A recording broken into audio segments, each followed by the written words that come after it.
नमस्कार दोस्तों। उत्तर प्रदेश के बरेली ज़िले के छोटे से गांव रामपुरा में उस रात घड़ी ने जैसे ही 9 बजाई, पूरे गांव की शांति एक औरत की चीखों से टूट गई। लोग अपने अपने घरों से बाहर निकल आए। किसी ने सोचा शायद चोरी हो गई है, किसी ने समझा कि परिवार में कोई बड़ा हादसा हो गया है। लेकिन जब लोगों ने चौधरी हरनाम सिंह के घर की तरफ देखा तो वहां का दृश्य देखकर सबकी सांस थम गई।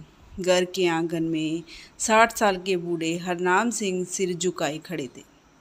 उनके हाथ में एक पुराना बैग था, आंखों में आंसू थे और सामने उनकी बहू पूजा गुस्से से कांप रही थी। पूजा शहर के एक बड़े कॉलेज में लेक्चरर थी। उसे अपनी डिग्रियों और नौकरी पर बहुत घमंड था। उसने गुस्से में कहा, बस अब और नहीं, रोज़ रोज़ आपकी वजह से मुझे शर्मिंदा होना पड़ता है। मेरे कॉलेज के लोग पूछते हैं कि तुम्हारे ससुर पढ़े लिखे हैं या नहीं, और मैं किसी को क्या जवाब दूँ।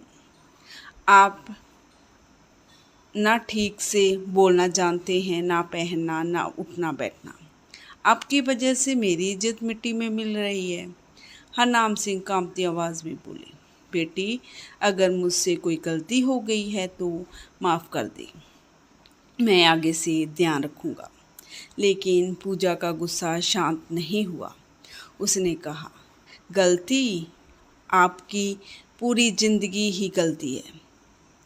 आप जैसे अनपढ़ आदमी इस घर में रहने के लायक नहीं है। ये घर मेरे पति की कमाई से चलता है। अभी इसी वक्त निकल जाइए। इतना कहकर उसने उनका बैग बाहर फेंक दिया और उन्हें धक्का देकर दरवाजे से बाहर निकाल दिया। तेज़ बारिश हो रही थी। बूढ़ा बाप बारिश में भीगता रहा, लेकिन दरवाज़ा फिर कभी नहीं खुला। पड़ोसी सब कुछ देख रहे थे, मगर कोई आगे नहीं आया, क्योंकि सब जानते थे कि ये परिवार का मामला है। हरनाम सिंह धीरे धीरे गांव की गलियों से निकलकर बस अड्डे की तरफ चल पड़े। चलते चलते उनकी आंखों के सामने पुरानी यादें घूमने लगी। उन्हें वही दिन याद आया जब उनकी पत्नी का निधन हुआ था और उनका बेटा रोहित केवल 5 साल का था। उन्होंने पूरी दूसरी शादी नहीं की, क्योंकि उन्हें डर था कि कहीं कोई सौतेली माँ उनके बेटे के साथ गलत व्यवहार ना करे। उन्होंने खेतों में दिन रात मेहनत की, मजदूरी की, ईंटें ढोई, दूसरों के खेतों में काम किया, जहाँ तक कि अपने हिस्से की आधी ज़मीन भी बेच दी ताकि रोहित की पढ़ाई कभी ना रुके।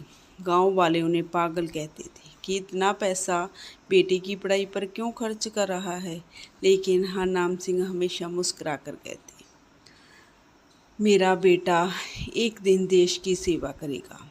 उनकी मेहनत रंग लाई और रोहित भारतीय सेना में अफसर बन गया।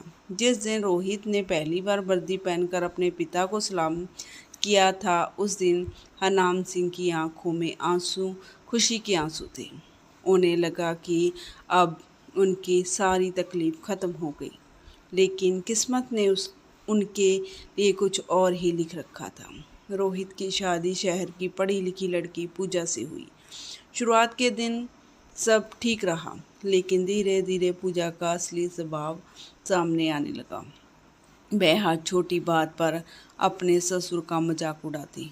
कभी कहती, पिताजी, मेहमानों के सामने मत बोला कीजिए, आपकी देहाती भाषा सुनकर लोग हंसते हैं।